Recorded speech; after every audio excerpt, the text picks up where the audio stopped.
Now in the 12th month, that is, the month Adar, on the 13th day when the king's word and law had reached the point for them to be done, on the day when the enemies of the Jews hoped to gain power over them, it was turned around so that the Jews themselves gained power over those who hated them.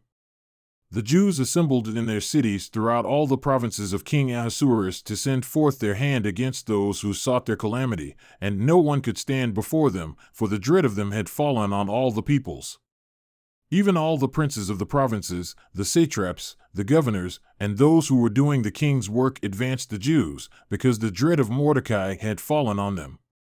Indeed, Mordecai was great in the king's house, and the report about him went throughout all the provinces, for the man Mordecai became greater and greater. Thus the Jews struck all their enemies with the sword, killing and causing them to perish, and they did what they pleased to those who hated them. And at the citadel in Susa, the Jews killed and caused to perish 500 men, and Parshandatha, Dalphon, Aspatha, Poratha, Adalia, Aridatha, Parmashta, Arisai, Aridai, and Vizatha, the 10 sons of Haman the son of Hammedatha, the Jews' adversary, but they did not send forth their hand for the plunder. On that day the number of those who were killed at the citadel in Susa came to the king. So the king said to Queen Esther, "The Jews have killed and caused to perish 500 men and the 10 sons of Haman at the citadel in Susa. Now in the rest of the king's provinces, what have they done? So what is your petition? It shall even be given to you. And what is your further request? It shall also be done." Then Esther said, "If it is good to the king, let tomorrow also be given to the Jews who are in Susa to do according to the law for today, and let Haman's 10 sons be hanged on the gallows." So the king said that it should be done so, and a law was given in Susa, and Haman's 10 sons were hanged.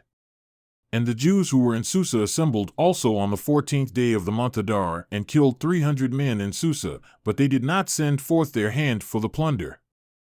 Now the rest of the Jews who were in the king's provinces assembled, to make a stand for their lives and obtain rest for themselves from their enemies, and to kill 75,000 of those who hated them, but they did not send forth their hand for the plunder. This was done on the 13th day of the month Adar, and on the 14th day they rested and made it a day of feasting and gladness. But the Jews who were in Susa assembled on the 13th and the 14th of the same month, and they rested on the 15th day and made it a day of feasting and gladness. Therefore the Jews of the rural areas, who live in the rural towns, make the 14th day of the month Adar a holiday for gladness and feasting and sending portions of food to one another. Then Mordecai wrote down these events, and he sent letters to all the Jews who were in all the provinces of King Ahasuerus, both near and far, to establish among them to celebrate the 14th day of the month Adar, and the 15th day of the same month, annually, because on those days the Jews obtained rest for themselves from their enemies. And it was a month which was turned around for them from sorrow into gladness and from mourning into a holiday, that they should make them days of feasting and gladness and sending portions of food to one another and gifts to the poor. Thus the Jews fully accepted what they had started to do and what Mordecai had written to them. For Haman the son of Hammedatha, the Agagite, the adversary of all the Jews, had devised against the Jews to cause them to perish and had cast Pur, that is, the lot, to throw them into confusion and cause them to perish. But when it came before the king, he said by letter that his evil scheme, which he had devised against the Jews, should return on his own head and that he and his sons should be hanged on the gallows.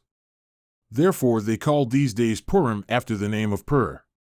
Therefore, because of the words in this letter, both what they had seen in this regard and what had reached them, the Jews established and accepted a custom for themselves and for their seed and for all those who joined themselves to them, so that celebrating these 2 days according to what was written down and according to their fixed time from year to year would not pass away. So these days were to be remembered and celebrated throughout every generation, every family, every province, and every city. Thus these days of Purim were not to pass away from among the Jews, nor their memory come to an end from their seed. Then Queen Esther, daughter of Abihail, with Mordecai the Jew, wrote with full authority to establish this second letter about Purim. And he sent letters to all the Jews, to the 127 provinces of the kingdom of Ahasuerus, namely, words of peace and truth, to establish these days of Purim at their appointed times, just as Mordecai the Jew and Queen Esther had established for them, and just as they had established for themselves and for their seed with words concerning their times of fasting and their crying out. And the declaration of Esther established these words concerning Purim, and it was written in the book.